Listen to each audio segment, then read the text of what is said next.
Buenos días, bienvenidos todos a la Casa del Colegio de Arquitectos de Castilla y León Este, en la demarcación de Ávila. Vamos a comenzar el acto. Tiene la palabra Federico Mayor Zaragoza, presidente del Comité de Honor.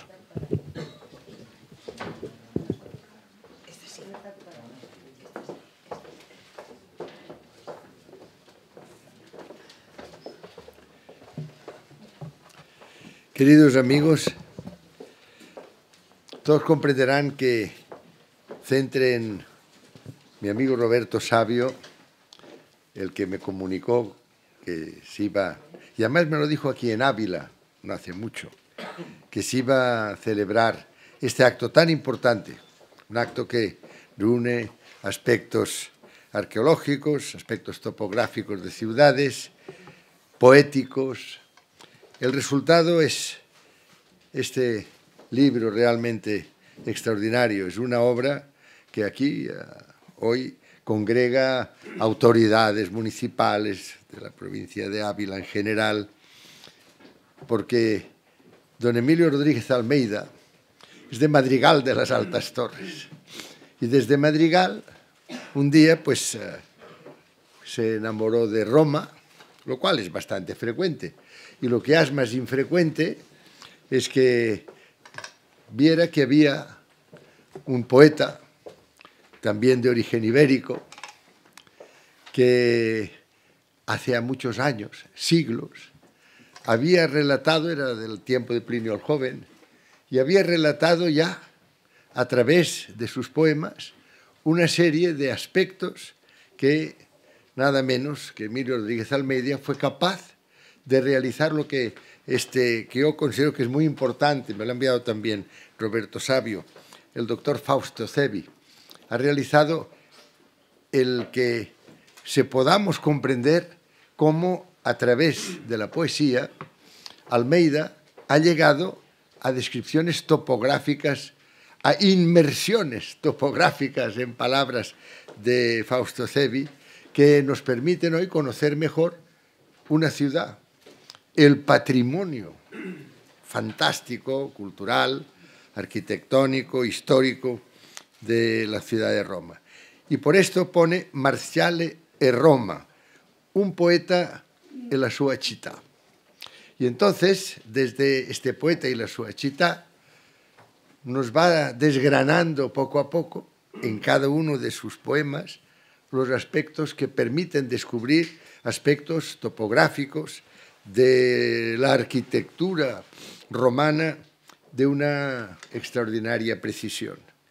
Es originalísimo. Es decir, que yo siempre había oído decir, dice, aquí está el mar que guarda el secreto de todo. Pues bien, para Almeida, aquí está la poesía que guarda el secreto de todo.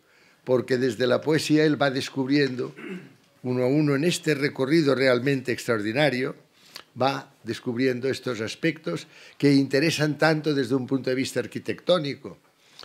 La arquitectura es el arte más peligroso porque es el más visible. Cuando escribimos, cuando realizamos una pintura, entonces no obligamos a toda la gente a contemplar el resultado de nuestra obra. La arquitectura es, desde este punto de vista, la más audaz, la más intrépida, porque tenemos que obligar a todo el mundo, a los que viven al entorno, a ver el resultado de nuestra creatividad, de las obras que hemos realizado. Pues bien, Almeida va, a través de la poesía de Marciale, va descubriendo poco a poco aspectos inéditos de la arquitectura de la Ciudad Santa. Y por este motivo, yo cuando me indicó este proyecto que se tenía aquí en este centro de arquitectura y de saber, también arquitectónico, arqueológico, que está radicado en Ávila, y me dijo, nos gustaría hacer una presentación. Inmediatamente le dije, hombre, pues como exdirector general de la UNESCO no cabe duda de que me interesa muchísimo, porque no cabe duda de que el patrimonio es lo que representa de una manera indeleble a lo largo de la historia esta facultad distintiva, exclusiva de la especie humana, que es la capacidad de crear, es la capacidad de descubrir, es decir, quitar lo que encubre las cosas y llegar a conocer en profundidad la realidad. Y yo creo que esto es también no solo el pasado, o sea que Almeida no nos describe el pasado. Almeida, sobre todo, lo que nos dice es que desde el pasado es preciso construir mejor lo único que nos importa, que es el futuro. El pasado ya está escrito, a veces bellamente, a veces con todos estos aspectos que es capaz de descubrir solo una persona como Emilio Rodríguez Almeida. Hay que reconocer que es un personaje insólito. Pero lo que es cierto es que lo único que nos interesa es el porvenir, porque el porvenir está por hacer, mientras que el pasado tenemos que aprender las lecciones, pero ya está hecho. Y cuando hablamos de creatividad y cuando ponderamos, como se pondera en este libro, todo lo que tiene que ver la escritura, la poesía, todo lo que tiene que ver con la arquitectura, con la creatividad, estamos diciendo que todo ser humano único es capaz de crear. Y esto es precisamente lo que esta institución, que se creó en un momento en que sobre los mercados prevalecían los valores, dijo, lo que nosotros queremos es destacar que cada ser humano es capaz de inventar su futuro, que cada ser humano es capaz de tener en sus manos las riendas de su destino.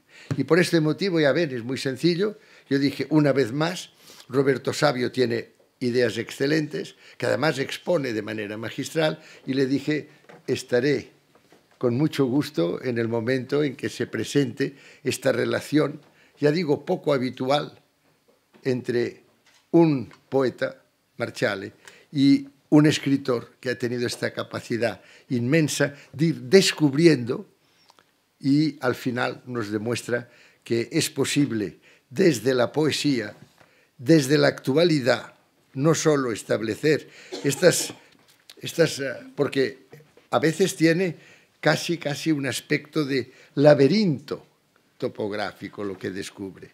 Y yo creo que es muy importante el que hoy no solo digamos, miren ustedes, Almeida es un personaje poco habitual, ha sido capaz desde hace unos años, lo dice muy bien aquí mismo, desde cuando él tuvo esta obsesión por Marciale, pero lo que es cierto es que hoy, aquí en Ávila, se puede tener este acto en el cual arquitectos, arqueólogos, poetas, escritores, personas que es muy importante que sobre todo la juventud se dé cuenta de que cuando nos dice Almeida, yo he descubierto a través de unas palabras, a través de unos poemas, a través de unos jeroglíficos casi, he descubierto cosas del pasado, nosotros podamos decir, esto nos ayudará también a descubrir cosas de nuestro futuro, que vuelvo a decir,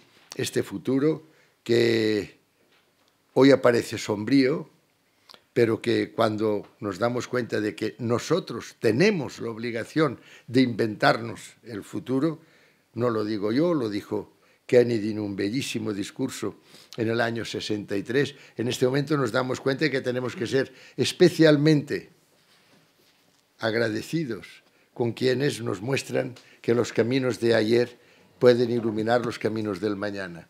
Muchas gracias, maestro, y que realmente siga durante muchos años siendo este personaje insólito que amamos tanto. Muchas gracias.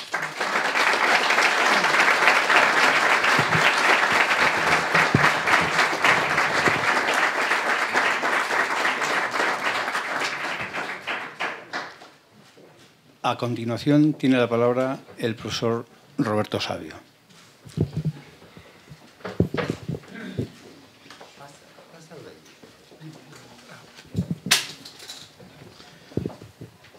Buenos días. Hoy estamos aquí para celebrar el importante libro sobre Marcial, Sin nadie de Calatayud, donde Marcial nació. Y quiero hacer algunas consideraciones que espero no sean interpretadas como demasiado polémicas. No voy a hablar de arqueología del libro porque, como dice un proverbio latino, ubi maior minor cessat. Yo, frente a los arqueólogos que están allí, soy evidentemente de ninguna clasificación. Pero sí me permite hacer unas observaciones. Esta celebración del libro es sobre todo un homenaje a Emilio, que nos lleva a otro proverbio romano, nemo profeta in domo sua. Nadie es profeta en su patria. Emilio en Ávila es básicamente una persona subutilizada, para no decir inutilizada, llevando aquí a esta ciudad un patrimonio histórico-cultural excepcional, del cual van a hablar los arqueólogos que están aquí. Y esto nos lleva a una primera consideración. Es muy curioso que en el mundo de la cultura, no hablo del mundo del arte, hablo del mundo de la cultura como institución, museo, patrimonio, el mundo de la cultura, más uno pasa a ser importante, más es frustrado, porque el sistema no lo reconoce proporcionalmente. Hay una relación invertida. Se debe al hecho que esta correlación invertida viene del hecho que, como dicen algunos, no se puede reconocer lo que no se conoce. El sistema conoce la cultura, el sistema en que vivimos. ¿Ustedes han oído alguna vez hablar de los resultados de las comisiones parlamentarias de cultura cuando se juntan? ¿Saben que existen? ¿Saben qué es la forma? ¿Hay alguna evidencia de que en el sistema la cultura tenga cierta evidencia, cierta prioridad? Para que no se piense que yo estoy haciendo inversiones en España, país que quiero, pero que no es el mío, voy a hablar solamente de Italia. Así no vamos a tener problemas de mala interpretación. En Italia hemos tenido un ministro de Finanzas muy importante, se llama Tremonti, Giulio Tremonti, el cual cuando presentó el presupuesto en el Parlamento, en el cual había nuevamente un recorte de la parte de la cultura, cuando un diputado le hizo una observación que no se podía seguir cortando educación y cultura, le dijo, señores, con la cultura no se come. Y esta frase ha quedado en la historia política italiana. Y hay una cosa interesante, por ejemplo, este año el Ministerio presenta un concurso de asistentes en la Superintendencia Arqueológica Italiana. Un concurso de 100 plazas. Concurso para ganar 430 euros brutos mensuales, que es exactamente la mitad del sueldo mínimo previsto por la ley italiana para una mucama. Entonces, aquí algo evidentemente no funciona. Un sistema en el cual una mucama viene considerada el doble de uno que es especializado en arqueología, con todo el respeto de la mucama, de la cual yo soy un fuerte defensor como mujer y como trabajadora, hay de todas maneras algo que no funciona en el sistema, que pesa los valores de la sociedad, convengamos. Bueno. Y hay una cosa interesante, esto nos lleva a otra correlación. Más un país tiene patrimonio cultural, menos gasta proporcionalmente para mantenerlo. Si nosotros vamos a los países nórdicos, Holanda, Escandinavia, se gasta 7 veces más per cápita en el mantenimiento del patrimonio de lo que se gasta en los países que lo tienen, como Italia, como Francia y como España. Esta segunda correlación invertida es una observación que no tiene importancia. ¿Pero por qué? Cuando yo he conversado con Tremonti sobre esta famosa declaración que hizo en el Parlamento, diciéndole que Italia es un país donde el turismo representa el sexto ingreso económico para el país, él me dijo, Sabio, el país ya tiene su patrimonio, ya tenemos el Coliseo, tenemos ya las cosas. ¿Para qué seguimos invirtiendo en eso cuando podemos vivir de renta de esto que ya existe? Y hablando con él descubrí que él, que ha sido diputado en Roma 17 años, nunca había visitado un museo de Roma.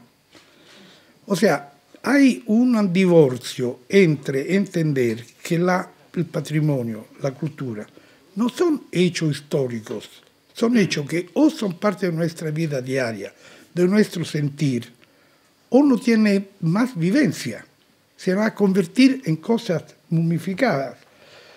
Italia es como si quisiera vivir mostrando el cadáver de su abuela momificado a visitante por un precio. Se ha creado una situación en la cual el patrimonio no es visto como una cosa viva, es visto como una cosa que ya está y hay que gastar lo menos posible porque hay que gastar plata en cosas más urgentes y más importantes.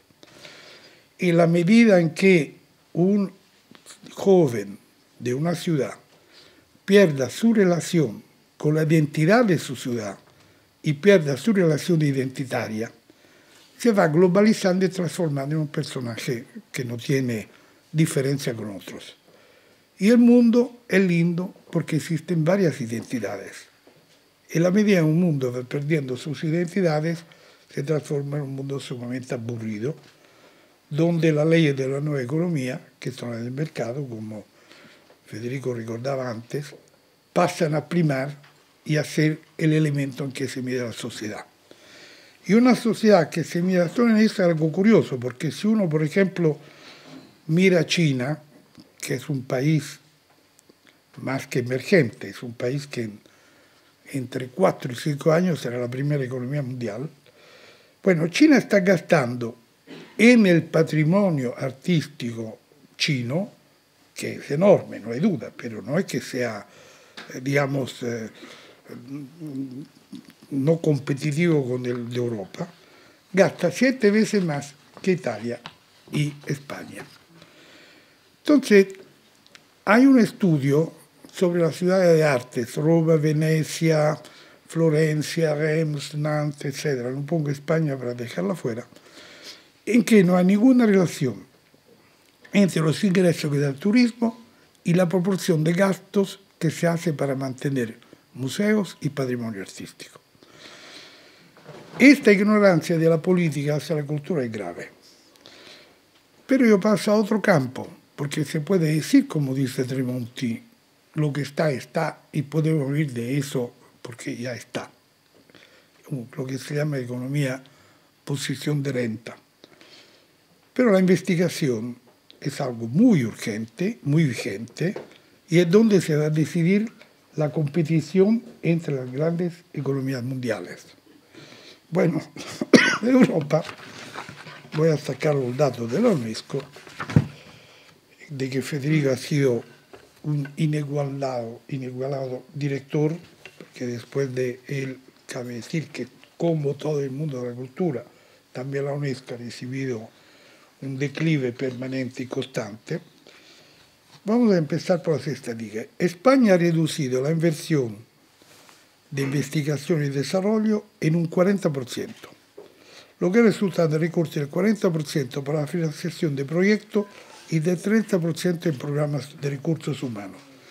Menos del 10% de los investigadores que se retiran están siendo reemplazados y se están incumpliendo sistemáticamente los contratos tipo Ramón y Cajal. Las universidades italianas han sufrido un recorte en su financiación del 20%, lo que ha resultado en una reducción del 90% en nuevas plazas y de un 100% en la financiación de proyectos de investigación básica. Un 40% de los cursos de doctorado han desaparecido. Estamos hablando de un periodo que va de 2009 a 2014. Francia ha reducido el número de nuevas plazas en centros de investigación en un 25% y en las universidades un 20%. Menos de un 10% de las peticiones de financiación para proyectos están recibiendo respuesta positiva, porque los institutos cada vez disponen de menos fondos que ofrecer a los investigadores. En Grecia, otro país de patrimonio artístico, se ha reducido el presupuesto para centros de investigaciones y universidades en un 50% desde el 2011 y la contratación de nuevos investigadores está congelada. En este mismo periodo, en Portugal, otro país hermano y con importancia histórica, las universidades y centros de investigación han sufrido un recorte del 50% de su financiación, el número de becas de doctorado se ha reducido un 40% y en plaza postdoctoral un 65%. Y se están eliminando el 50% de las unidades de investigación. Es con esto que Europa piensa competir en el mundo. Cuando China nuevamente está gastando el 7% de su presupuesto en temas que tengan que ver con investigación y desarrollo científico, China hace 5 años no tenía un panel solar. Hoy es la líder mundial en energía solar. Y Europa en todo eso está quedando afuera. Europa, una realidad en que en las últimas elecciones los partidos xenófobos antieuropeos han subido de manera dramática, están presentes en el Parlamento Europeo de manera considerable y se está cortando el programa Erasmus. Del programa Erasmus, según las estadísticas, han salido 1 millón de niños y niñas que han nacido de pareja Erasmus. O sea, el programa Erasmus ha creado 1 millón de ciudadanos europeos de verdad. Y este es el programa que se está cortando mientras los partidos xenófobos y antieuropeos están llegando. Entonces yo creo que el panorama frente al cual estamos es un panorama que está claro para todos. ¿Y qué decir en todo eso? Decir solamente que en la medida en que seguimos mirando con indiferencia la desaparición de la cultura como elemento de identidad, como elemento de prioridad, y no volvemos a dar la misma importancia que tiene en la sociedad el equilibrio de sus componentes para que un ciudadano sea un ciudadano digno, un ciudadano que se desarrolla en su posibilidad humana y sea la base de una seguridad humana que no pasa solo por las armas, sino también por el saber, por el trabajo, por ser un ciudadano que se puede desarrollar y completar.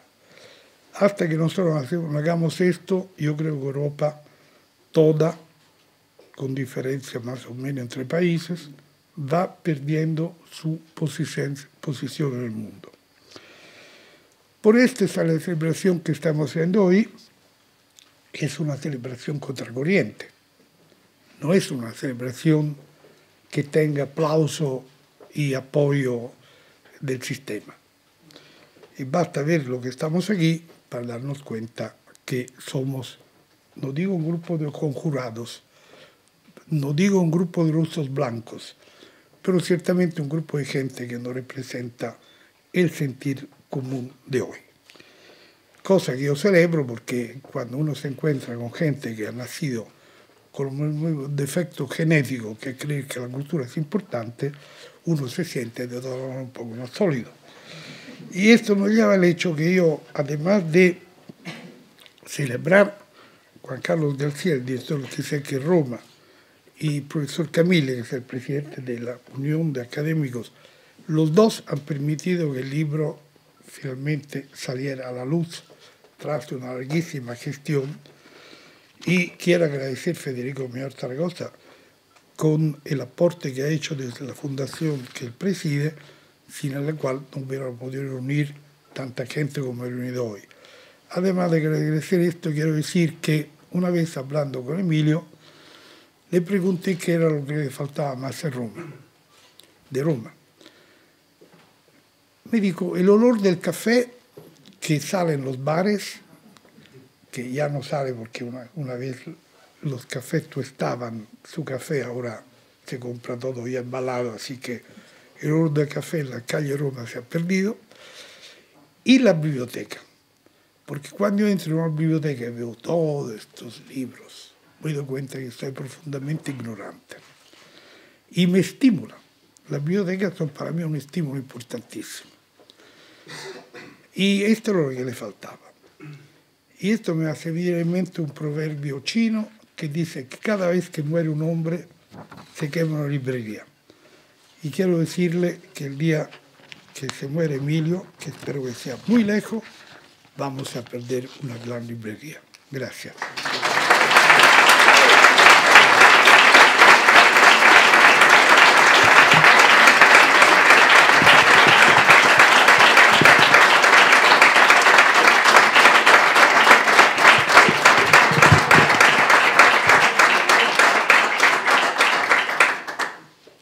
A continuación tiene la palabra el profesor Fausto Cevi.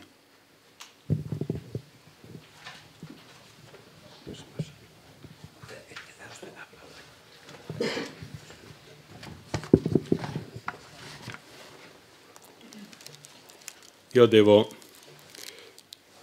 ringraziare in primo luogo per l'invito, per l'onore che mi viene fatto, ma anche scusarmi perché parlo in italiano. Non sono all'altezza di poter parlare in spagnolo.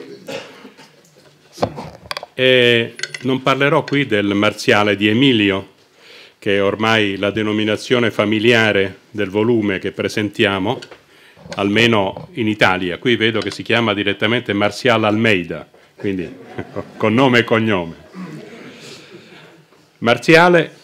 Libro di Marziale che completa la grande triade degli studi romani di Emilio Rodriguez Almeida, perché ho espresso già la mia ammirazione per l'opera nella introduzione che i curatori hanno voluto affidarmi.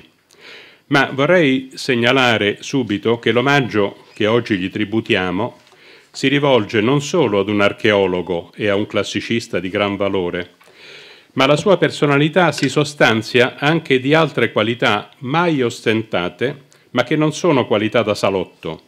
Emilio è un disegnatore dei più abili, ma anche un pittore autentico, autore di delicatissimi paesaggi, ed è un letterato di qualità, come mostrano le traduzioni poetiche degli epigrammi di Marziale che figurano nel libro, e aggiungo anzi, come ricordo personale e molto vivo, un bellissimo concerto di antichi canti di Spagna, conservati alcuni dalla tradizione sefardita, che Emilio organizzò per la sua indimenticabile Flo, che era una soprano di vero talento, uno spettacolo in cui, insieme alla bellezza della musica e del canto, colpiva la intensa rivisitazione che Emilio faceva di quelle antiche poesie. Ma torniamo al Marziale. I lavori di Emilio sono così, frutto di una concezione grande, capace di affrontare problemi di vasta portata, lasciando un'impronta destinata a diventare il cardine su cui gira la ricerca futura. E così avverrà con il Marziale, e così è stato con la topografia di Roma, nella forma urbis marmorea e con le sue ricerche sulle anfore che trasportavano a Roma l'olio della vallata del Guadalquivir. Un filo lega questo itinerario di studi, ideale e affettivo a un tempo, la sua appartenenza iberica, come egli dice, che lo spinge a ricercare i suoi conterranei che 2000 anni fa vivevano a Roma, come Marziale, o che operavano nella complessa rete di commerci organizzata dalle province spagnole per i bisogni della nona urbana, così come avviene con i tanti personaggi del Testaccio. Ma nei suoi scritti si avverte parimenti lo sconfinato amore per l'urbe, come egli dice, la gioia di aggirarsi tra la folla come un cittadino qualunque, uno dei tanti che per non contare nulla sono sue parole, il sangue e la carne viva della grande città. Su questo filo Emilio si è rivolto a indagare quel documento straordinario, ed è straordinario anche per la Roma imperiale in cui era straordinario quasi tutto, documento straordinario che è la cosiddetta forma urbis marmorea. E ricordate di che cosa si tratta. Sulla parete di una sala del Foro della Pace, costruito da Vespasiano, era affissa una grande pianta di Roma, incisa su 150 lastre di marmo, con una superficie totale di più di 200 metri quadrati, con tutte le strade e gli edifici con iscritto accanto il nome di ciascuno. Ovviamente possederla per intero significherebbe metaforicamente poter percorrere le vie di Roma antica con la pianta alla mano come un turista di oggi, per seguire, che so io, i passi di Marziale che da casa si avvia alle terme più vicine o alle dimore dei suoi amici. Ma soprattutto significherebbe, capite che valore ha un documento del genere, non solo conoscere e riconoscere i monumenti ancora esistenti, ma individuare le funzioni e le vocazioni delle strutture cittadine, comprendere le dinamiche dello sviluppo urbanistico e della demografia della città, per non dire dell'ausilio che verrebbe alla tutela dell'antico nella città moderna quando l'archeologo conosce a priori in che cosa finirà per imbattersi quel gruppo di operai che scava laggiù per riparare qualche conduttura. Purtroppo non è così. Nel tempo la forma urbis è andata distrutta in migliaia di frammenti, la maggior parte perduta per sempre, un certo numero però recuperati in scavi o riutilizzati come materiale da costruzione in murature di epoca tarda. In queste condizioni si comprende come ogni sua scheggia sia preziosa, ogni ricongiunzione di frammenti rappresenti una conquista. Pensate che da 5 secoli si lavora sulla forma urbis marmorea, sono 2 decine di generazioni, per ricomporre pezzo a pezzo l'immagine della capitale del mondo. Nel 1960 il Comune di Roma, con un gruppo di lavoro che era allora composto dei maggiori studiosi di topografia romana, all'ultimo dei quali, che è scomparso da poco, Luco Scozza, Emilio ha dedicato ultimamente una pagina molto bella in memoria, il Comune di Roma, dicevo, ha pubblicato una monumentale edizione scientifica di tutti i frammenti che si conoscevano. Sembrava un punto di arrivo, un punto oltre il quale non si poteva andare. Ma non avevano fatto i conti con Emilio. Il dossier era tutt'altro che chiuso e lo ha dimostrato ben presto la sua discesa in campo. Emilio, per lunghi anni frequentatore solitario delle soffitte del Palazzo Braschi, impegnato anche fisicamente a spostare, confrontare, verificare i pesanti frammenti, era anche un'impresa fisica, della forma urbis che erano lì depositati. E la ricerca è ripartita. La pazienza, l'acume della percezione e l'intuito, che fa tesoro di osservazioni minute e apparentemente insignificanti, come l'andamento di una piccola venatura del marmo o una linea di corrosione in superficie o lo spessore irregolare nel taglio del marmo, delle singole lastre, e tutto questo sa ordinare e tradurre in disegni precisi. Queste erano, e soltanto queste, le armi di cui disponeva un outsider come era lui. Ebbene, decine e decine di nuovi attacchi, di frammenti, nuove collocazioni in una o nell'altra lastra di frammenti che erano prima dispersi, nuove collocazioni o revisioni di frammenti posizionati prima erroneamente. Hanno integrato e talvolta rivoluzionato le nostre conoscenze. Usciti nel 1980, dunque a 20 anni dall'edizione ufficiale del 1960, ma preceduti da una serie di articoli lungo tutti gli anni 70, Emilio ha pubblicato le sue nuove acquisizioni in 2 volumi, uno di testo e l'altro con le nitide tavole da lui disegnate e che ne costituiscono oggi il complemento imprescindibile per chiunque si occupi della forma urbis. Naturalmente sulla forma urbis si è continuato a lavorare anche dopo, ormai con l'ausilio della strumentazione digitale e con l'intervento non di un ricercatore isolato, ma di agguerrite equip di università anche di oltreoceano. Eppure i successi ottenuti sono poca cosa rispetto ai suoi.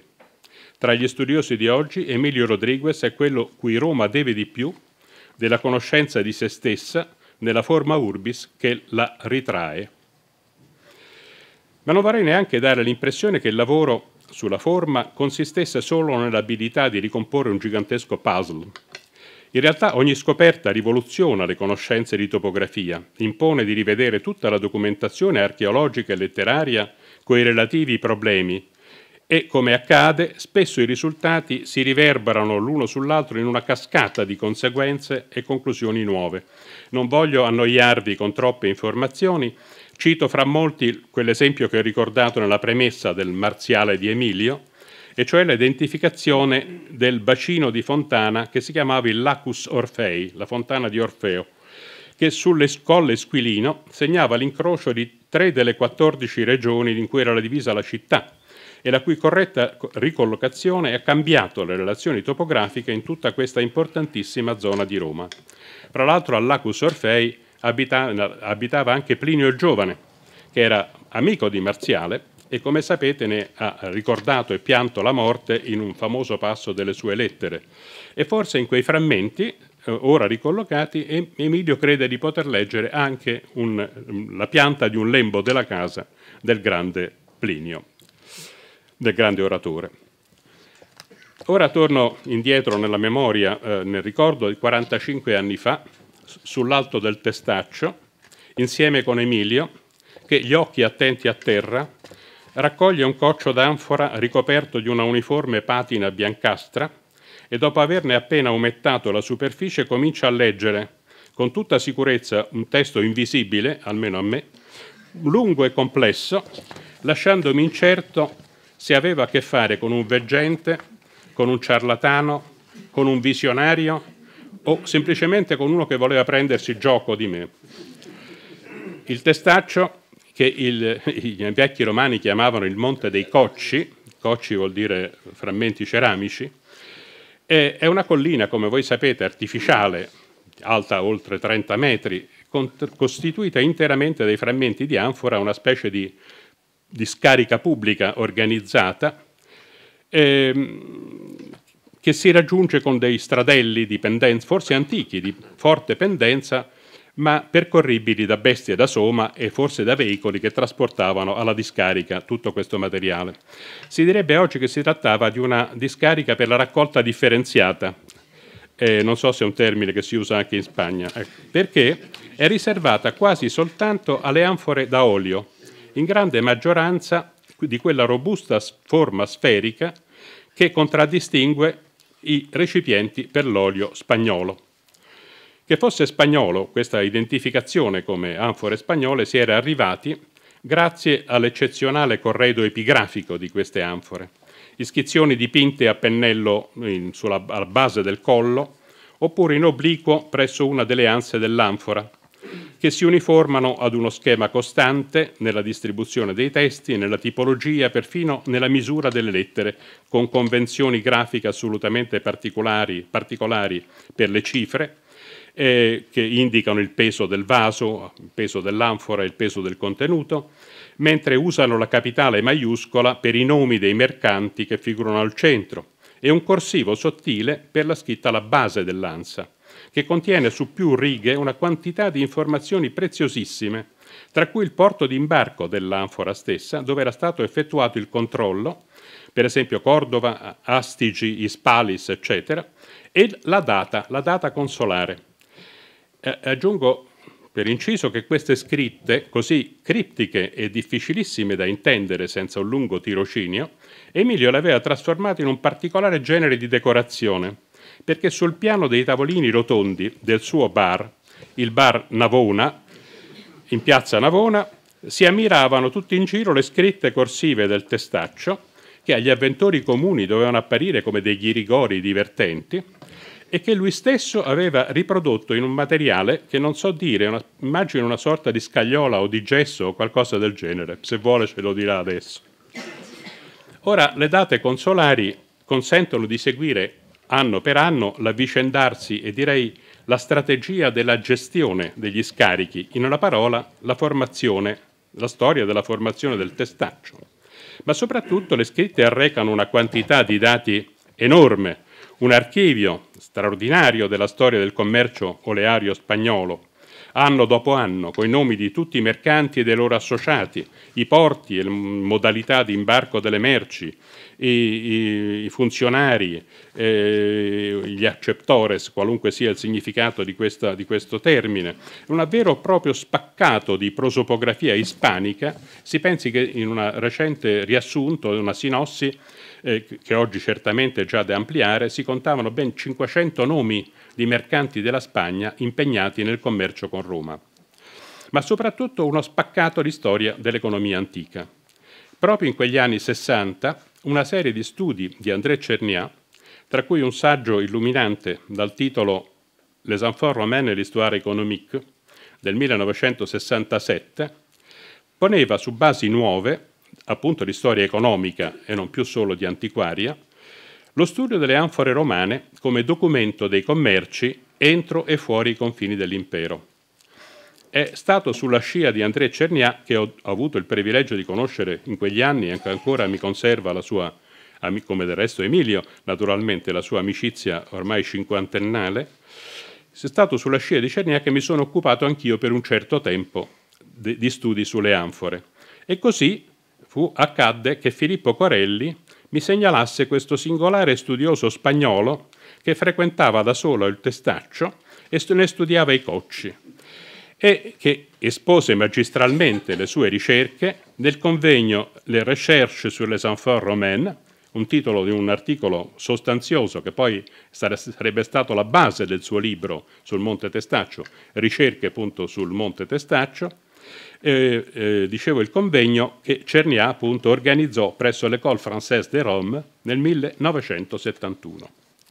Da allora si apriva una lunghissima, bellissima stagione di frequentazioni ininterrotte, un'amicizia disinteressata che, come vedete, dopo mezzo secolo ci riunisce per una festa comune, una festa personale di Emilio, ma in qualche modo festa di una generazione che, come conviene all'età, ormai si volge a fissare negli scritti la sintesi di una esistenza di lavoro, quello cioè che ritiene di doversi conservare fra quanto ha raccolto in mezzo secolo di studio. Certamente con Marziale celebriamo un traguardo, ma per te, caro Emilio, c'è ancora da fare, e tanto, nei campi di ricerca che sono a te familiari, la forma urbis, l'epigrafia romana, anche la storia di Avila e naturalmente dei suoi monumenti. Dunque speriamo di poterci rivedere fra non molto per presentare e commentare altre altrettanto importanti realizzazioni. Oggi siamo qui a festeggiare, ma domani torneremo sulle nostre carte e naturalmente ai nostri studi. Un grazie dunque per quello che hai fatto e per il tanto che ci hai dato, ma soprattutto, caro Emilio, un abbraccio e buon lavoro.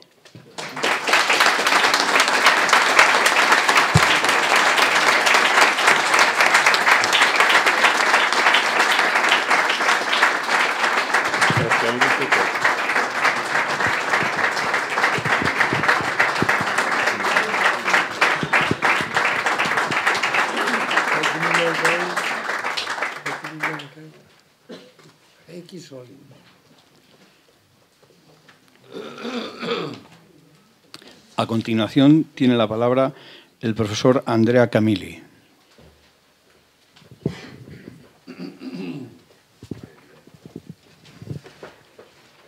Gracias.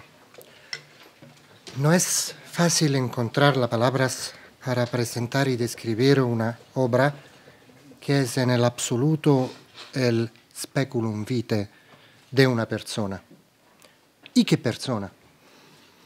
Conozco el estudioso Emilio Rodríguez Almeida prácticamente desde siempre, o al menos desde cuando yo, siendo aún un joven aspirante topógrafo al principio de mi carrera universitaria, en una jornada dedicada al estudio de la topografía de la antigua Roma, no recuerdo la sede ni en qué academia tuvo lugar el evento, le escuché hablar sobre los intereses de Tigellino y del futuro emperador Galba en la zona de la Porticus Emilia. Desde ese primer encuentro me encariñé con la persona, aún más que con la teoría que iba exponiendo, cuya importancia y esmero por mis escasos conocimientos y experiencia no estaba todavía en condiciones de comprender. Había un tío, un extranjero, que hablaba sobre las calles y los lugares del pasado remoto de mi ciudad, como si los hubiera vivido él mismo, como si fuera una novela de la que él era protagonista, o por lo menos partícipe y aguda comparsa. Como su amigo fraterno Marcial, Emilio, sin preocuparse del vértigo de los siglos transcurridos, nos transmite la historia basándose sobre un conocimiento personal, resultado de años y años de una relación que yo definiría casi recíproca. Pues bien, este es el primer punto con el que quisiera presentar el estudioso y su obra, es decir, la familiaridad de Emilio con las fuentes clásicas. Y no solo con Marcial, que conoce de memoria sin fallar nunca el número del verso, sino también con los escritores que pertenecían a su mundo y que trata con tanto afecto y respeto que nos recuerda a uno de los mayores devoradores de libros de todos los tiempos, Erasmo. Parece como si Emilio se vistiera elegantemente para ir a cenar con convidados de hace 2000 años. Esta forma de escribir y de hablar, de la que siente como su patria de adopción, la ciudad por excelencia, es una forma sencilla, lineal, absolutamente directa y siempre clara. Es decir, todo lo contrario de los podríamos esperar de un académico tradicional, de un profesor de reconocido prestigio. En mis fantasías de joven estudiante esperaba que nos ofreciera al menos una referencia rosacruzanamente críptica que yo descifraría pasando noches insomnes sobre los textos sagrados. En su caso, no. Lo entendí todo, o por lo menos estaba convencido de que lo había entendido todo a pesar de mis limitados conocimientos. Todo lo que dijo este señor con perilla que hablaba un italiano perfecto, con un acento mixto entre español y romanesco, y con una fiereza casi agresiva, recuerdo de miles batallas académicas que solo el inmenso conocimiento de la generación precedente a la mía podía y sabía generar. Batalla que Emilio parecía ir buscando, sin preocuparse de esta academia polvorienta y obscura que desde siempre envenena la investigación, desafiando con intuiciones atrevidas las más complejas reconstrucciones, siempre en busca de esa lectio facilior que, aunque no siempre correcta en su totalidad, de alguna manera es resolutiva. Y llegamos al tercer punto, la más específica y evidente característica del estudioso. El filósofo Feyerabend, en 1984, teorizó que el más alto ejercicio de la ciencia podría llegar a ser una forma de creación artística. Algo parecido a esos grandes médicos que saben diagnosticar una enfermedad mirando simplemente a la cara de sus pacientes. Pues bien, algunas intuiciones de Emilio son verdaderas creaciones artísticas. Por ejemplo, la correspondencia entre las numeraciones de le tessere numularie romanas y las entradas de la Porticus Minucia Frumentaria. o bien la recolocación ideal del original de la tábula poetingeriana en la pared del Orbis Pictus de Agrippa. Se trata de hipótesis criticadas que han suscitado encendidos debates, pero nunca han dejado de ser sorprendentes por su sencillez y por la pulcritud de su exposición. Algo parecido a Giotto, que levanta los ojos al cielo y se da cuenta de su color azul. Y por primera vez lo pinta de este color, sin preocuparse de las críticas, seguro solo de lo que ha experimentado directamente. En definitiva, son teorías que terminan siendo estupendos instrumentos de conocimiento. Es importante recordar que la intuición nunca se ha manifestado sin un esmerado y constante ejercicio del método.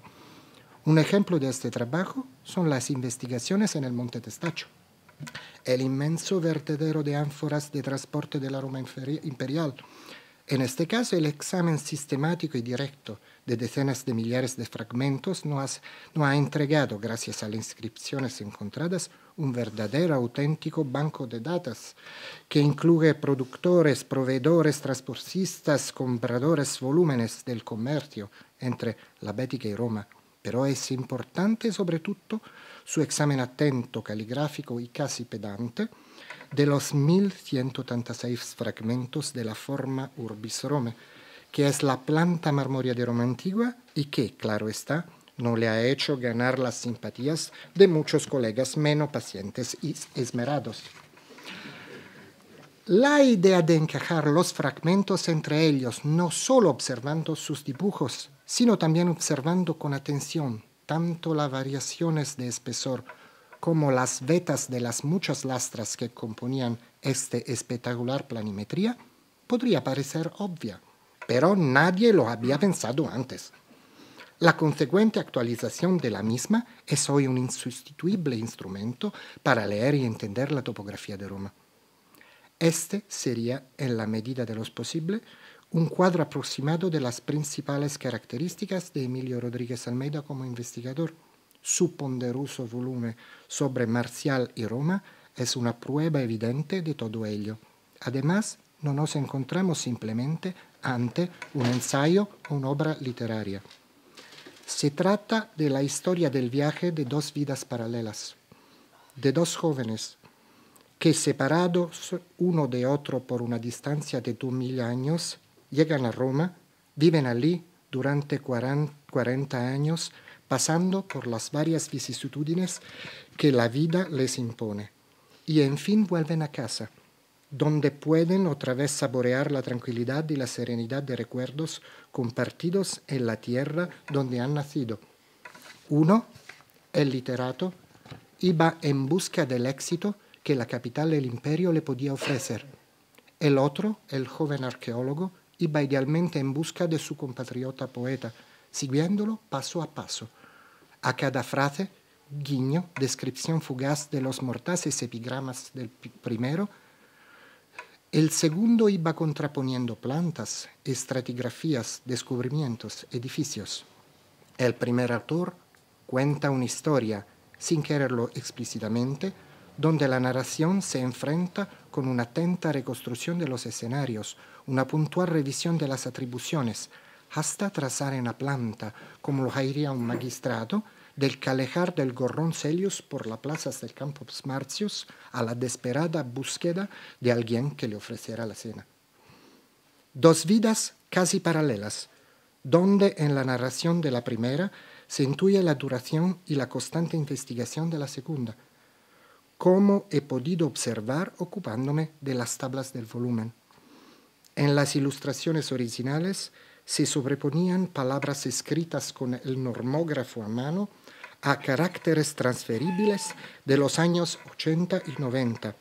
Esta involuntaria evolución de estilo revela un proyecto de conjunto crecido y madurado durante muchos años de trabajo y que, en fin, se ha plasmado en un volumen que no es solo un tratado, aunque importante, de topografía e historia romana, sino también una narración, un cuento, una experiencia casi mágica que nos lleva 2 milenios atrás, al centro del mundo, para observar las maravillas de un gran imperio, los símbolos del poder, la grandeza, la cotidianidad y las debilidades de mucha gente que se agolpaba alrededor de aquel inmenso y coloreado bazar del mundo antiguo que era Roma.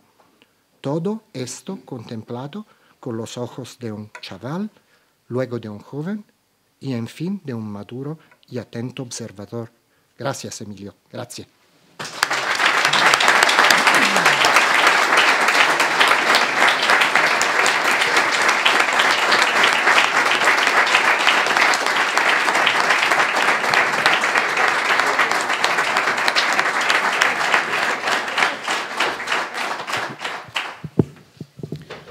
A continuación corresponde la intervención de Piero Alfredo Iafrota, pero desafortunadamente hubo un problema en el aeropuerto de Roma y Iberia había tramitado mal su billete y se tuvo que quedar en el aeropuerto. Nos ha mandado la conferencia y Laura Martínez la va a leer.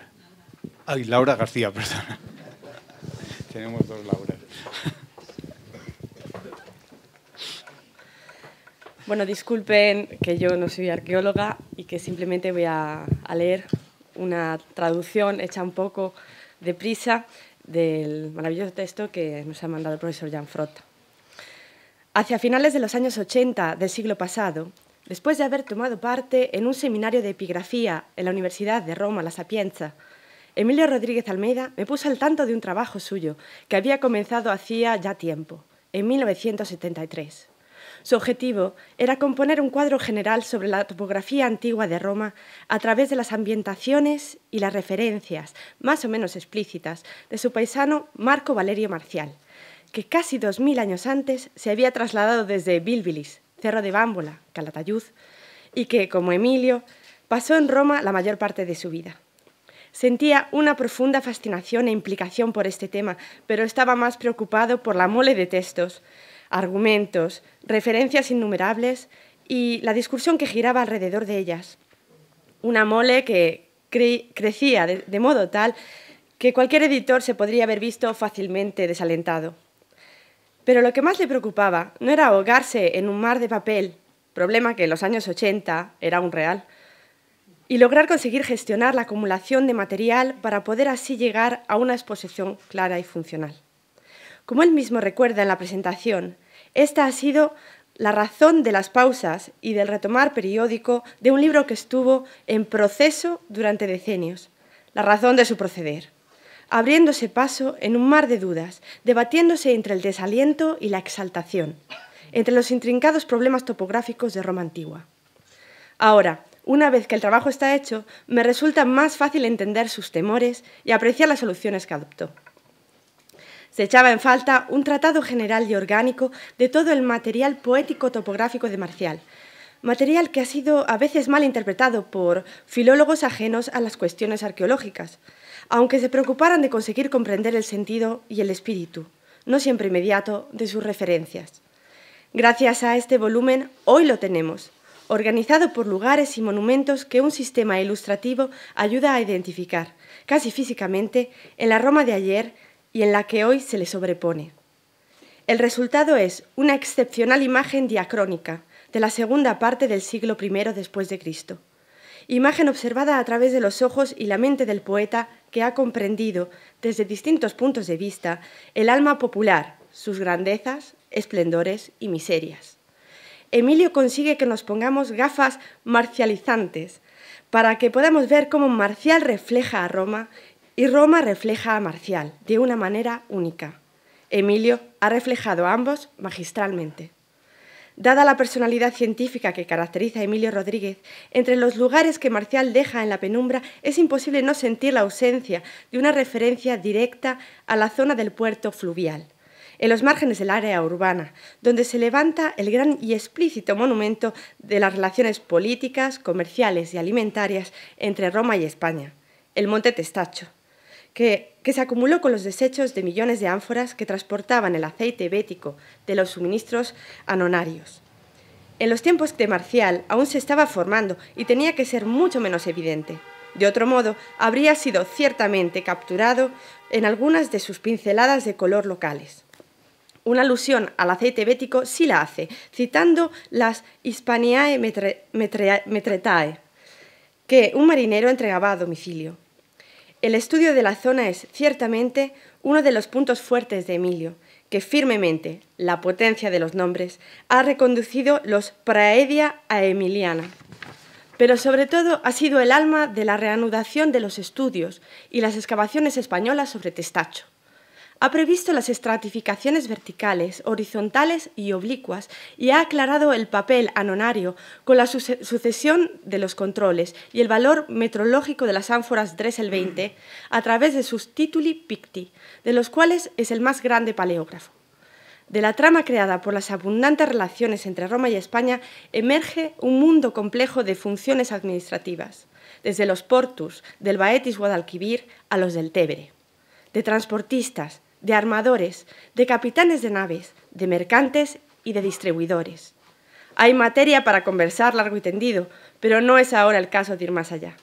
En resumen, con una síntesis impresionante de conocimientos arqueológicos, epigráficos, topográficos e históricos, el libro de Marcial y Roma compensa en modo extraordinario la labor dilatada y generosamente acometida de un gran estudioso que, también con esta obra de la que hoy se celebra el óptimo resultado editorial, es pródigo de estímulos intelectuales.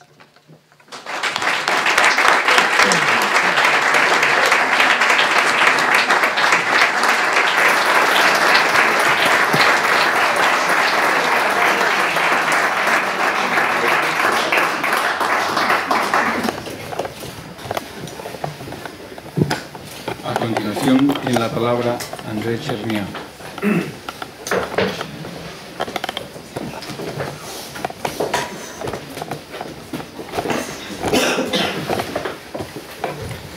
Non sarò molto breve, tutto l'importante ya lo han dicho los profesores David Camilli y Jean Fotta. Por desgracia no ha podido venir. Pero quisiera recordar un sencillo recuerdo.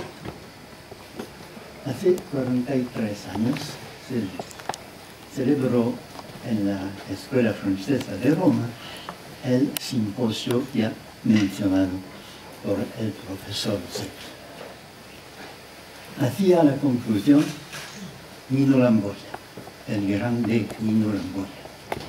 No sé si me acuerdas, querido amigo Emilio, Nino Lamboya te saludó como una rara avis española.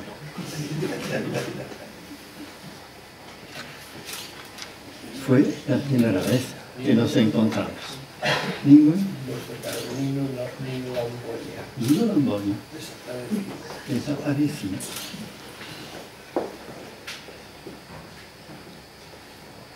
Hoy te celebramos en Ávila, pero aunque hayas colgado tu nido en las murallas de tu ciudad, tú sigues siendo para nosotros aquella rara avis española que había elegido domicilio en Roma.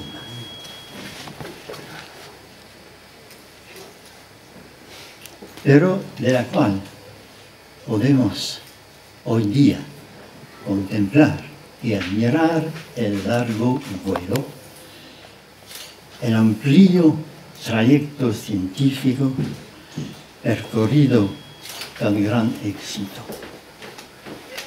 Animado por las tres pasiones ya mencionadas, el monte Testacho, la forma urbis y marcial, a las cuales habría que añadir la pasión de tu país, de tu tierra, de tu región.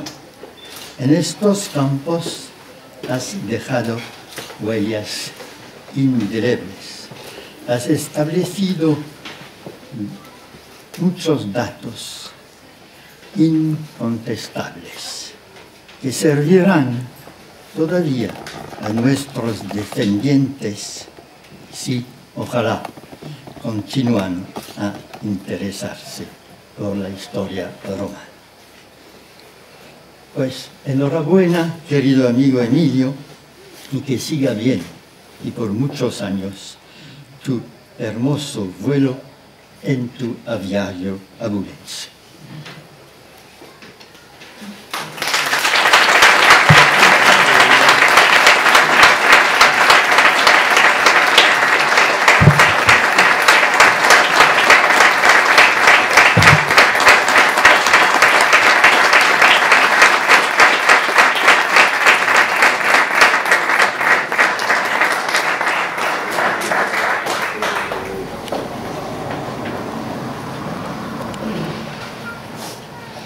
A continuación tiene la palabra el profesor Juan Carlos García Lía.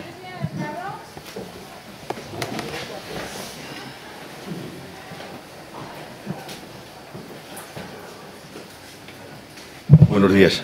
Yo seré extremadamente breve, simplemente pues para transmitir a todos vosotros y principalmente a Emilio el saludo de la Escuela Española de Historia y Arqueología que el Consejo Superior de Investigaciones Científicas tiene desde hace 104 años en Roma.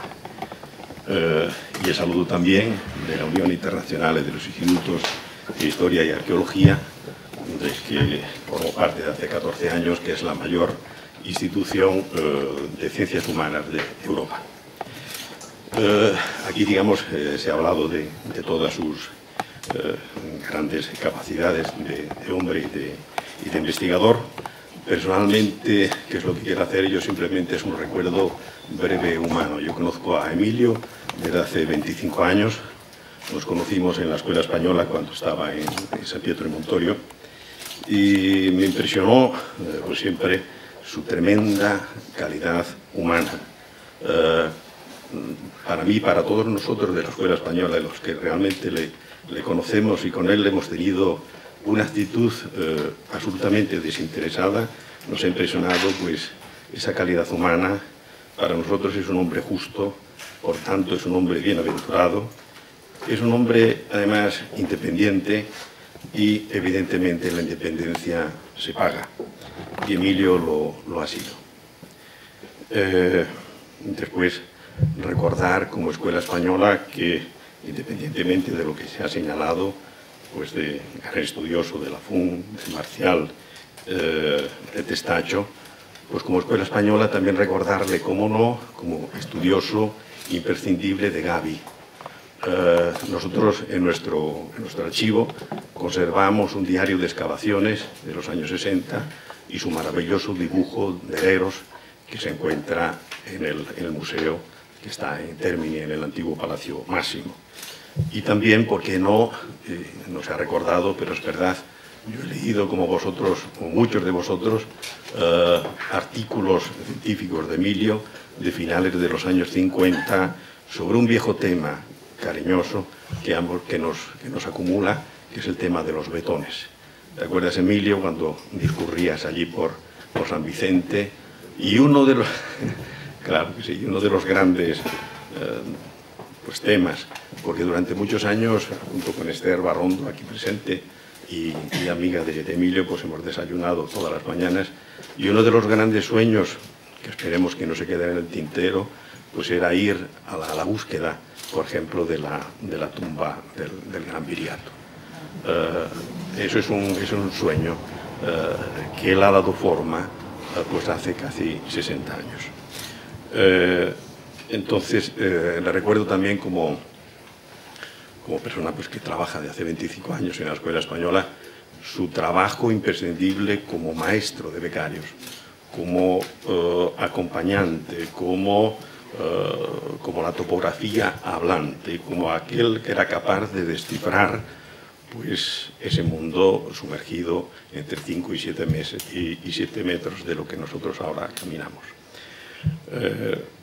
El profesor Fausto Cevi, Roberto Sabio, hablaban de que queremos, Emilio, esto no es un punto final, esto es empezamos, seguimos.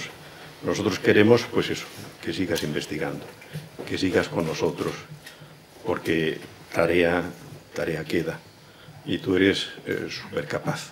Ahora el día 6 de de noviembre, el jueves, se presenta este mismo libro en Roma, en la Escuela Española de Historia y Arqueología, a la presencia de amigos y estudiosos de primera calidad como el profesor Cebi y Filippo Quarelli. Y entonces nosotros queremos, digamos, pues, yo transmito esta voluntad, que también pues, viene de parte de la presidencia, pues que la escuela siga siendo tu casa. Entonces, pues nada, Emilio, un abrazo y ahí tienes tu espacio natural.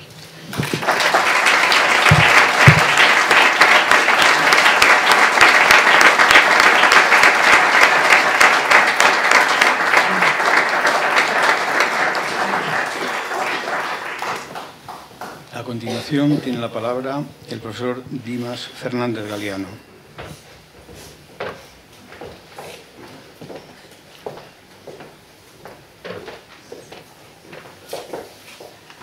Señor presidente, señoras y señores, autoridades, mis palabras deben ser, lógicamente, en primer lugar, de felicitación por la aparición de este libro al doctor Rodríguez Almeida, al que nos ha obsequiado prácticamente como un resumen de su vida científica.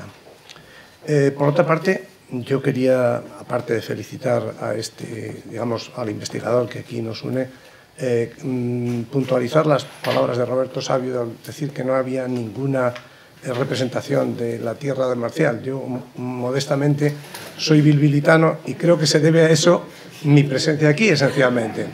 También soy arqueólogo, espero no hacerlo demasiado mal y no aburrirles a ustedes demasiado tiempo. Por ello me he sentido un poco más obligado, más que hablar de la obra de Emilio en su terreno, rodeado de tantos arqueólogos y de tantos paisanos que le quieren. Yo quería hablar fundamentalmente o principalmente de la otra parte del libro, es decir, de Marcial. En los últimos 4 años yo he estado escribiendo un libro sobre los tiempos de Roma. Tranquilícense que no les voy a hablar de mi libro, en absoluto. Pero quería decir que a mí el factor tiempo es un factor que me ha seducido muy desde el principio, porque creo que en la marcha de los tiempos, que no es sino una evolución lógica, pero también muchas veces sometida a los azares, muchas veces en la marcha de los tiempos está precisamente la razón de nuestras actividades. Y yo creo que Marcial fue un hombre, de alguna manera, que no tuvo mucha suerte con los tiempos. Me explico. He tratado de resumir esta breve intervención sobre 3 puntos. Primero, porque Marcial va a Roma. Segundo, cuáles son los motivos que le animan a ir a Roma. En segundo lugar, cuáles son los motivos que le hacen quedarse allí durante 40 años. Y en tercer lugar, cuáles son los motivos que le hacen regresar a su terra natalis. Bien. En este primer impulso para venir a Roma, yo pienso que hay 2 elementos fundamentales. El primero es que hay, de alguna manera, todo lo singular que se quiera, pero hay un emperador poeta. Un emperador poeta que es Nerón, en fin, la imagen suya tocando la lira mientras Roma arde es difundida difundida prácticamente en nuestros días en todos los ámbitos, pero lo que es cierto es que poco antes de venir Marcial a Roma, Nerón organiza estos juegos florales que consistieron los Ludi Neroniani o Neronia en el año 60, con lo cual a los oídos del joven Marcial debió llegar la idea de que Roma era el sitio para estar, era la capital y por tanto estaba ahí. Y por tanto habría que irse allí porque lógicamente se iba a favorecer ese estro poético y esa capacidad creativa que él tenía. En segundo lugar, y no menos importante, es que había ya un importante núcleo de hispanos en Roma. Y estos hispanos, en la misma obra de Marcial se ven reflejados, pues son Materno, Liciniano, el mismo Pomponio Mela, Canio Rufo, en fin, una serie de personajes que son hispanos sobresalientes que, desde mi punto de vista, lo que evidencian es que ya en Roma empieza a haber un contingente de hispanos en puestos relevantes que van a ofrecer, en primer lugar, pues que el valido principal, el cordobés Séneca, sea el principal valido de Nerón y posteriormente en ese momento estamos en un momento, digamos, en que la bética, esencialmente, pero toda Hispania ya tiene una presencia romana de 250 años y, por tanto,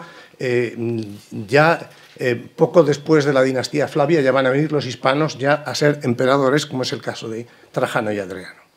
Bien, entonces yo creo que, animado por estas dos circunstancias, él va a Roma. Y luego, en Roma, lo que me ha preocupado es, bueno, en qué sentido Marcial estaba allí y cuáles eran los momentos que le tocó vivir, cuáles eran digamos, en qué manera los tiempos imprimen emociones sobre este personaje. Tratando de responder a la razón por la cual Marcial se queda allí, yo creo que esencialmente se queda porque él es un auténtico poeta. Pero los tiempos no le acompañan. Inmediatamente, cuando él llega a Roma, prácticamente es el año 64, Roma acaba de arder. Todos los incendios de la ciudad tienen que ver con un fin de ciclo, normalmente. Entonces, prácticamente el fin de ciclo se prolonga prácticamente hasta la muerte de Nerón, el año 68, y en el año 69 inmediatamente sobreviene esta, como diría yo, pues esta lucha pues muy encarnizada entre una serie de generales prestigiosos que ven la posibilidad de alcanzar el trono imperial mediante la sublevación, que era una forma bastante normal de llegar al poder. Entonces, yo atribuyo este hecho fundamentalmente al fin de la dinastía Flavia, desde el año 31 a.C., la batalla de Actium ha llegado ya prácticamente a su fin, el año 69 se cumplen 100 años, han pasado ya este siglo completo y entonces, bueno, aparece la nueva dinastía, que es la dinastía Flavia. Sucede el año siguiente la destrucción de Jerusalén y del Templo de Jerusalén, lo cual fue un shock muy grande para una parte del imperio, pues sobre todo para los judíos, y vio desfilar posiblemente por Roma pues todo el desfile triunfal que traía los objetos sacros, el candelabro de los 9 brazos, etcétera, todos los objetos sacros de Jerusalén. Esto es una de las cosas que debió ver Marcial allí. Después, posteriormente, casi en el año, unos años más tarde, 9 años más tarde, se produce la enorme conmoción de Pompeya, la destrucción de Pompeya con consecuencia del Vesubio, que tuvo que influirle también muy decisivamente. Esto no quiere decir que lógicamente tuviese una relación directa en la obra de Marcial, pero que fueron cosas que los tiempos le iban trayendo de alguna manera.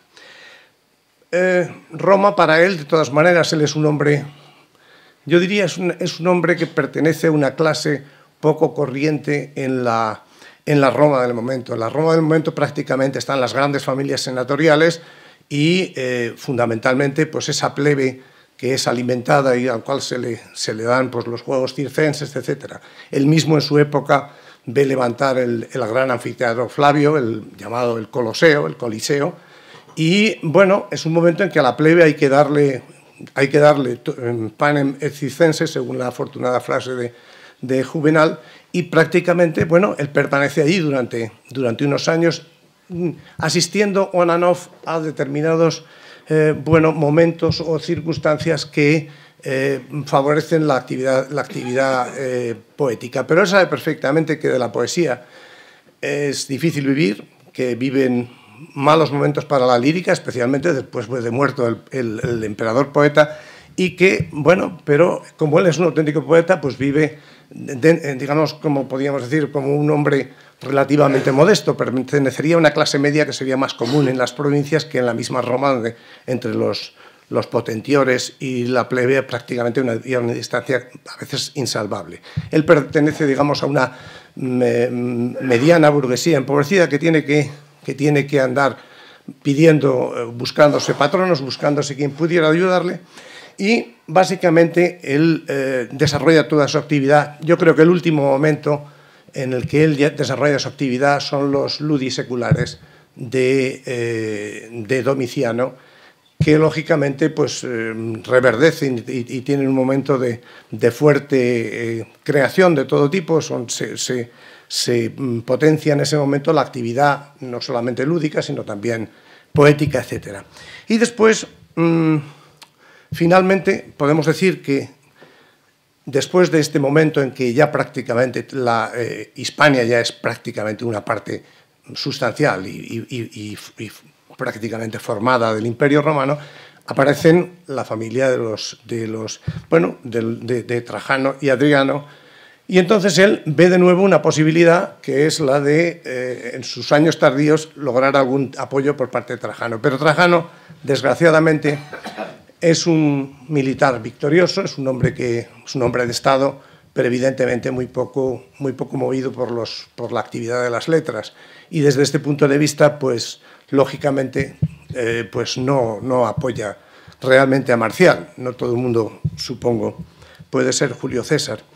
Así que, finalmente, Marcial decide lo que ya en un momento tardío es también lógico y natural. Él, yo supongo, vende sus propiedades en Roma y decide irse a su natal Bilibilis, donde recibe el cariño de sus paisanos, donde recibe los limpios cielos de España, las aguas del Jalón y el Jiloca, en fin, los productos del huerto, y supongo que allí ya pudo dormir durante los años que le restaban de vida. Al fin y al cabo, yo después de 40 años creo que tenía muchos años de sueño atrasado. Y nada más, felicitar al doctor Rodríguez Almeida por este magnífico libro con el que nos obsequia. Muchas gracias a todos.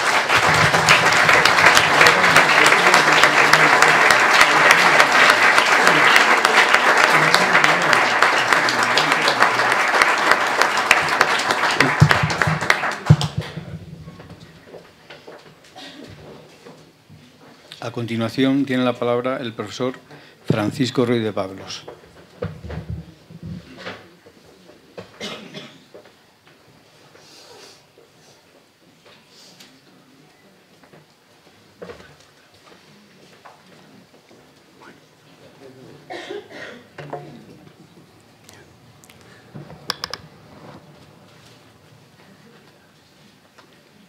Bueno, por emplear la lengua del Dante, hasta el frate Sole nos quiere hoy acompañar interrumpiendo las lluvias benéficas. Esta misma mañana, leyendo el Cultural del ABC, pues un escritor de peso, no tanto me refiero a sus kilos, cuanto al peso de sus palabras, encabeza la primera página. Se apellida Juan Manuel de Prada y el texto dice así, bien resaltado: una de las constantes de la historia de España es no valorar a las personas valiosas. Cerca de 1000 páginas integran este libro que aquí nos convoca. Tenemos el honor de que nos acompañe el profesor Fausto Sevi, presentador del libro, igualmente Andrea Camilli, la nota de las Illustrazioni, Andrés Cernia, tanta gente que ha colaborado en la gestión editorial de Juan Carlos Alía, de Esther Barrondo. De modo muy especial y decisivo, quien rompió en el micrófono hace ya algo más de una hora, Roberto Savio, el doctor Roberto Savio, a quien se debe que este libro exista. No hace falta que dé yo aquí pinceladas sobre su personalidad, ayer ya se dijo algo en la rueda de prensa, pero en fin, se trata pues de un consultor internacional en temas de comunicación de ámbito global, con varios premios, entre ellos el de periodismo nacional italiano, productor de películas, creador de Interpress Service, que tiene a más de 30.000 agencias en comunicación global por todo el mundo, preocupadísimo por este desastre planetario desde la cuestión de la polución, desde el tremendo problema de la demografía, etcétera, y que bueno, luego pues ya terminó pues presidente de la Junta de Directores con personalidades de altísimos vuelos, algún premio Nobel, Boutros Ghali, o bueno, el propio doctor don Federico Mayor Zaragoza, del que huelga decir nada sobre su trayectoria más que amplia y más que meritoria, y que tanto hizo por la cultura desde la parisina Place Fontenoy con la UNESCO. Yo quiero ser breve porque el tiempo ya apremia, pero en fin, Emilio Rodríguez Almeida se había cubierto de gloria por sus impagables trabajos valiosísimos que aquí han sido citados, desde el Testaccio, la Forma Urbis Marmorea. Solo una de esas obras sería más que suficiente para que estuviera en el culmen de la gloria de la investigación, de la aportación. Por fin ha vuelto como Marcial a su tierra. Si Marcial vuelve a Bámbola, él ha retornado aquí a su querida Ávila, de la que siempre defendió la romanidad. Por algunos, la ignorancia es muy atrevida, puesta en duda, justo cuando fue Marcial a Roma, el año 64 había habido ya el incendio neroniano, y en Ávila ya había una inscripción de Nerón por esa fecha.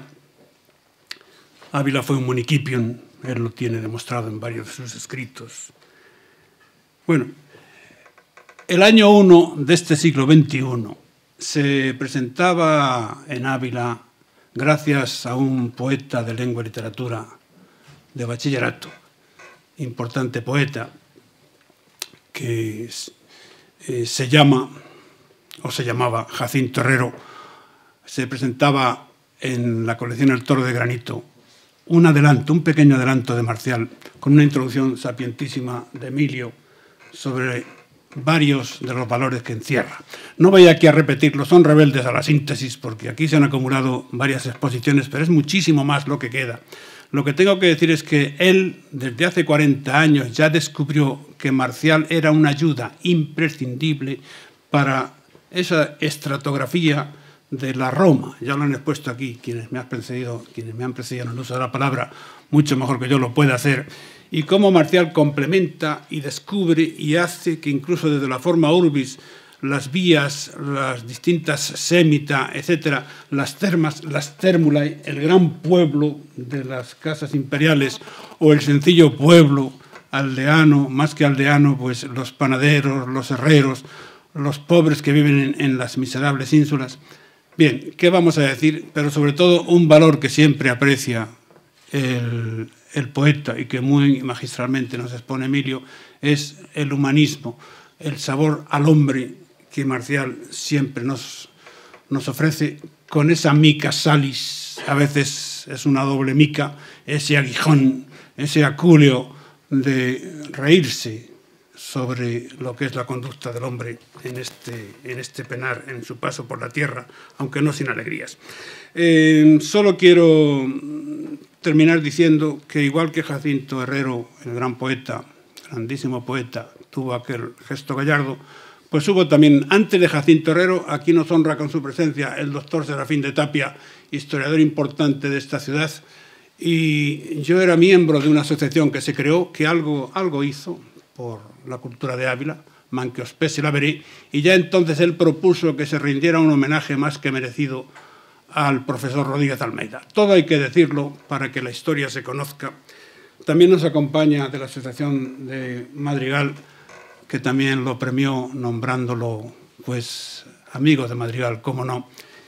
Y termino ya de una vez agradeciendo al doctísimo doctor Rodríguez Almeida, con sus longimirantes ojos, nos ilumina a través de Marcial aquella época imponente en la ciudad fundadora de nuestra cultura occidental. Tengo que decir que como ciudadano de Ávila y como estudioso de latín, pues realmente ha culminado una obra aere peremnius, por emplear las palabras de Horacio. Con personas como él se agiganta la marca España, ciertamente. Y todo esto lo digo a pesar de que no se le reconozcan incluso en esta su tierra. Digo que no se le reconozca como merece su altísima figura.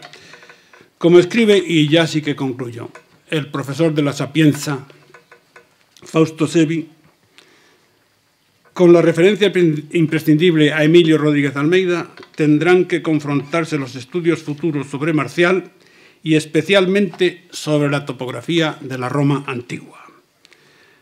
En Roma, Emilio Rodríguez Almeida, abro comillas, tiene ya una posición de gran relieve entre los espíritus grandes que tras Rodolfo Lanciani han renovado genialmente su imagen. Cierro comillas y muchas gracias.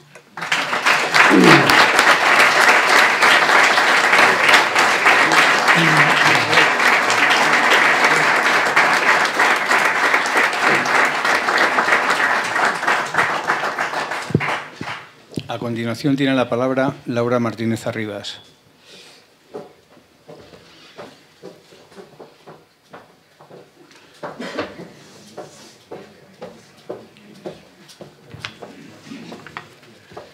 Buenos días. El colegio acoge hoy en su sede la presentación del último libro, inédito aún en España, de don Emilio Rodríguez Almeida, Marziale de Roma, un poeta de la sua città. De la misma manera que los arquitectos vemos la ciudad desde la óptica de la arquitectura, don Emilio describe en su libro la ciudad de Roma, a través de los epigramas del poeta bilbilitano Marco Valerio Marcial. Como arquitectos nos interesa, y mucho, su labor investigadora, la precisión con la que en el libro se describen los espacios romanos, su constante y paciente metodología en la transcripción desde la poética a la técnica. Emilio hace transparentes los espacios de la vida cotidiana romana del siglo I narrados por Marcial. Le interesan los procesos que afectan a la gente, a los lugares. Su personalidad, capacidad gráfica y rigor documental. Su conocimiento del territorio, creatividad y exigencia convierten a Emilio en referente imprescindible en la identificación de los elementos que definen la personalidad de un pueblo y la arquitectura que les son propios. El Colegio de Arquitectos de Ávila, como institución, considera fundamental la labor de difusión y reconocimiento de la obra de Emilio Rodríguez Almeida, un abulense que, a pesar de haber vivido más de media vida fuera de esta ciudad, no ha perdido ni un solo día el contacto con la tierra abulense, áspera, fría y dura como la roca con la que se construye, pero a la vez llena de historia, desde la antigüedad hasta nuestros días. Emilio es Ávila, es el Ávila romana. Emilio es Marcial. Emilio es la Roma universal. L'Albo degli Architetti ospita oggi la presentazione dell'ultimo libro, ancora inedito in Spagna, di don Emilio Rodríguez Almeida, Marziale e Roma, un poeta della sua città. Gli architetti guardiamo la vita dall'ottica dell'architettura. Emilio, a sua volta, descrive la città di Roma attraverso gli epigrammi del poeta Marco Valerio Marziale. Come tecnici ci interessa e molto il suo lavoro come ricercatore, la precisione con cui è capace di descrivere gli spazi romani, la sua costante e paziente metodologia nel passare dalla poetica alla tecnica. Emilio ci fa quasi toccare con le dita gli spazi della vita romana del I secolo d.C., raccontati da Marziale. Le interessano i processi che coinvolgono le persone, i luoghi, la sua personalità, la sua destrezza nel disegno e il suo rigore documentale. La sua conoscenza del territorio e la sua creatività fanno di Emilio una vera guida nell'individuare gli elementi che definiscono la personalità di un paese e l'architettura che gli sono propri. L'Albi degli Architetti ritiene fondamentale la diffusione e il riconoscimento dell'opera di Emilio, un cittadino di Ávila che, nonostante abbia vissuto più di mezza vita fuori da questa città, non ha perso neanche un solo giorno il contatto con la sua terra.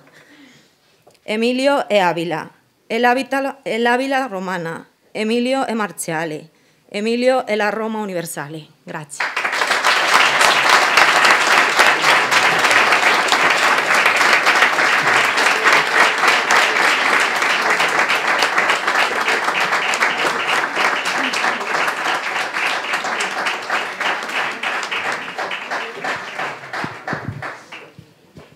Y finalmente tiene la palabra Emilio Rodríguez Almeida.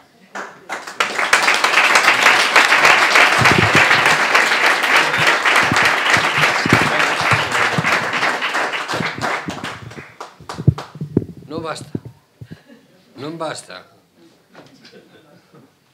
Questo è troppo. Questo è troppo. Avete fatto perfino violenza. Emilio e Marcial. Questo è un po' troppo. Estoy diciendo que habéis hecho aquí, tú es el que te lo tienes que meter aquí en la cabeza, una lisonja. Marcial y Almeida. Es un poco demasiado. Es un poco demasiado. De otra parte, quiero empezar y terminar casi diciendo que será porque soy dietólogo, tal vez. Entre los muchísimos amigos que tengo,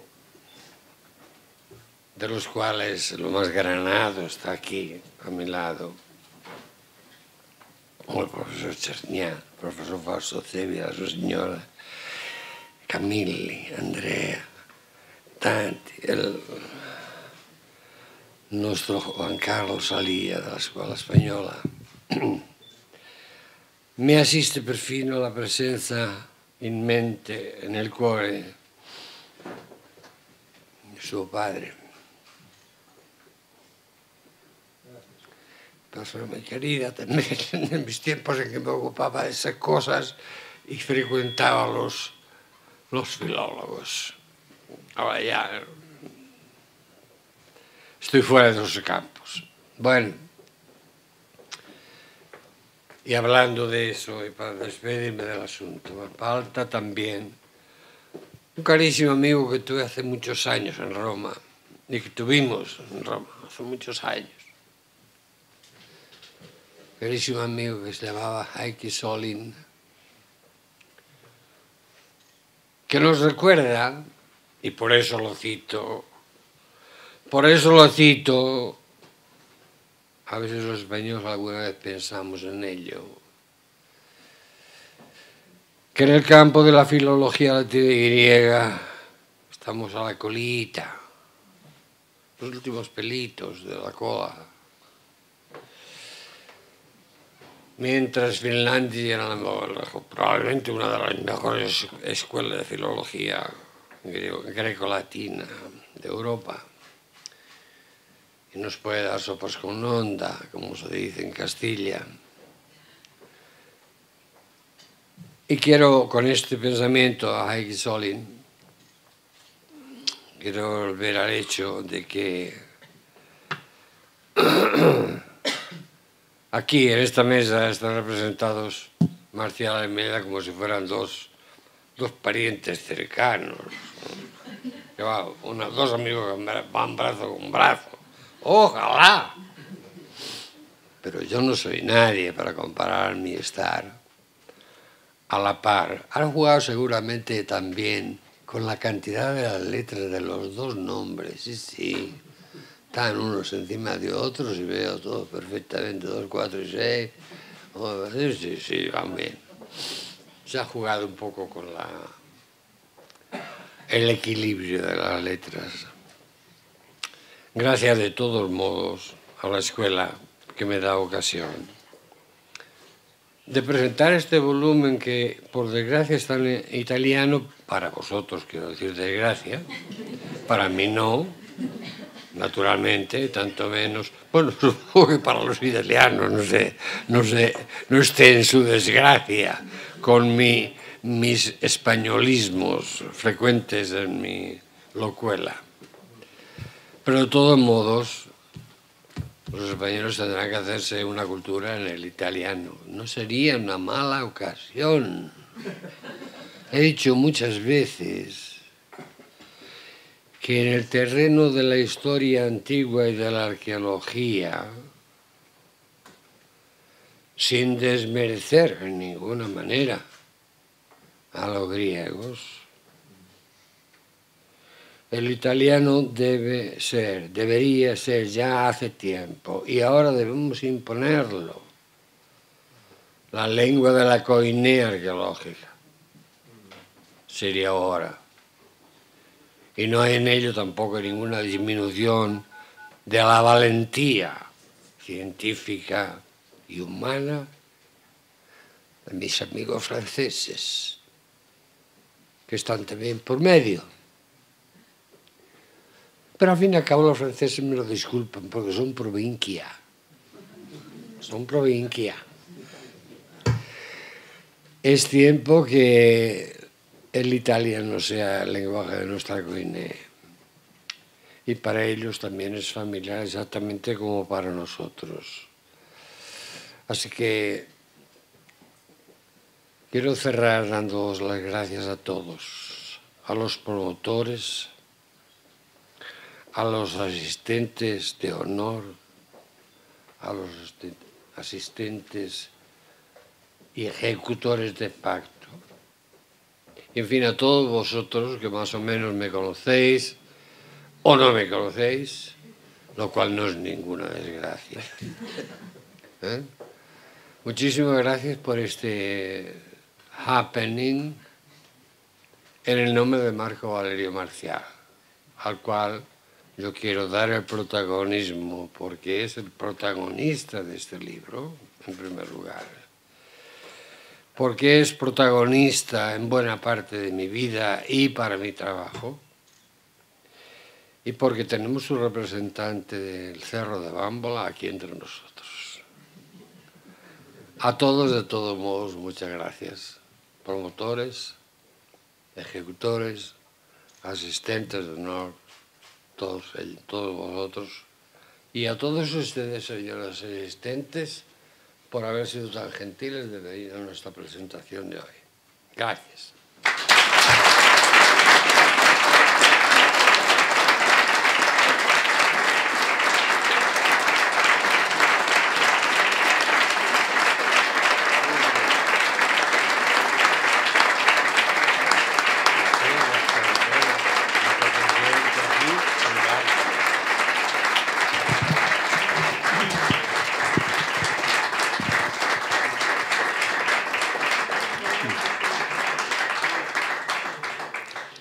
Ahora, aprovechando que tenemos sol, vamos a disfrutar de un aperitivo y un vino en el patio del colegio. Y date prisa, que amenazan 10 litros por metro cuadrado hoy. Bueno, pues a continuación bajamos al patio y disfrutamos del vino. Muchas gracias a todos.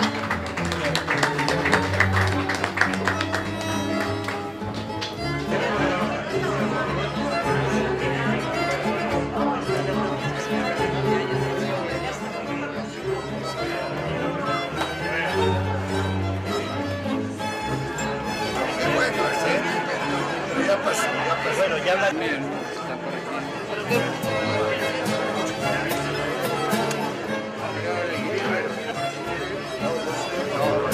aquí.